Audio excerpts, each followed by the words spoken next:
Communications at both the Chamber and Experience Jackson, Rachel Buchanan, and from the Waterloo Farm Museum and Tompkins Historical Society and Stewart Farm Museum, Christy Norris. Welcome to the show. Thank you. Good to have you here.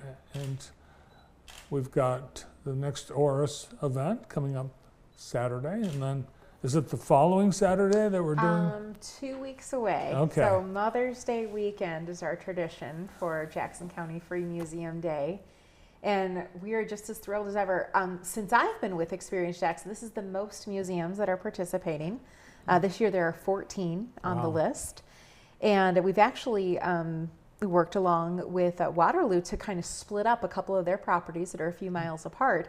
And so we'll be featuring both the museum and the schoolhouse separately as separate locations this year, along with the Heritage Center out at Jackson College, and some really neat additions people might not have seen before this year. Well, plus we've had new museums. Since you've lived in Jackson, Rachel, we've added the Lost Railway Museum, the Michigan's Military Heritage Museum, and the Heritage Center at JC. Yeah, that's true. Yeah. So tell us about the Waterloo Farm Museum and the Tompkins Stewart Museum, two separate things, obviously, because there's distance between the two, but they're same group of people? No, there's only a commonality for a couple people that are between the two. Okay. So I represent both. I am the president and curator for the Tompkins Center Historical Society, and then I'm also on the PR team at the Waterloo Farm Museum and Dewey School Museum. All right, well, let's talk about each of them. Okay. All right, how about, let's start with Tompkins. All right, well, Tompkins, this year is a pretty big year for us. It's our 40th anniversary as a historical society, and it is our 20th anniversary for our large event, the Freedom Festival and Steam Show. And this year we have our rotating exhibit is The Waters Around Us. It's featuring the different bodies of water in Tompkins. There's a little swimsuit on there that's from the 1920s. That's a swimsuit? Yeah, that's a swimsuit. Wow. It was made by Geraldine Southworth in 1923, I think the tag said. So we were prudes in Jackson, we would wear a swimsuit like that? Yeah. Aha. Now you're in the Dip, we're in Tompkins? We're kind of right by, the Historical Society is located between the Sandstone Creek and the Grand River. Okay, so in the valley? Yeah. In the valley. All right. And then Waterloo, that's a little east. Yes. And what do you guys offer there? What's that going to be? So for Free Museum Day, we have a historical baker that's actually coming out, and it's a really fun addition this year. We just restored the bakehouse last year.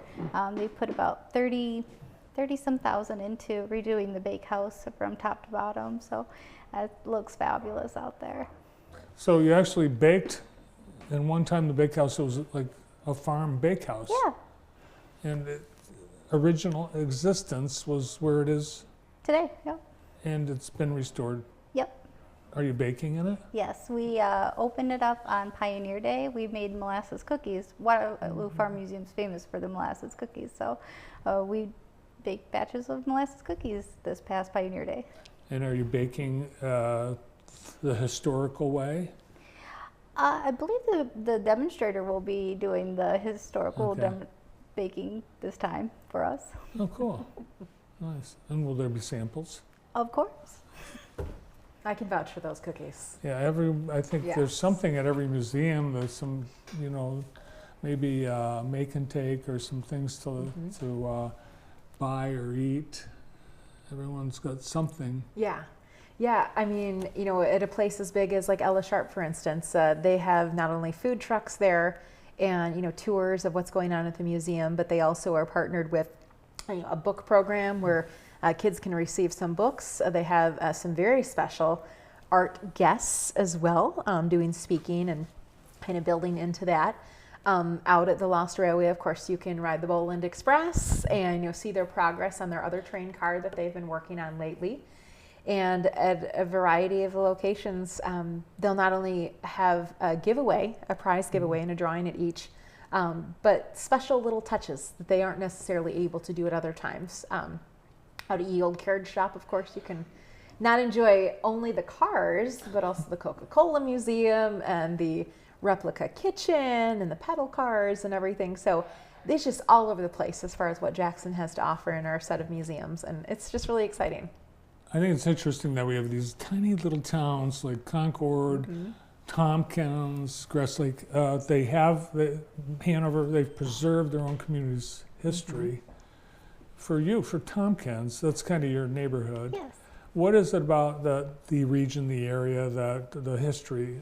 What's most significant about Tompkins' history?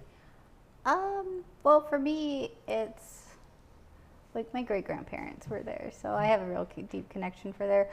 For what is most like historic for about there is that they had a great farming system out there. They had great fields, and they had a couple of sub-towns that were kind of interesting that no longer exist, like Minard Mills in Arlen. Those are two little ghost towns for the Oh, area. really? I would say a lot of our whole county's history is tied to farming. And of course, Waterloo Farm Museum, it was an actual farm. Yep. Same buildings in the same spot. And it's a society, a nonprofit that Yep. owns and runs that. Yes. Is it on the property of the state park? Nope, it butts up right next to it. Actually, what happened was the DNR was able to buy, at that time it was the Michigan Conservation. They were able to buy the property from the Reilly family through a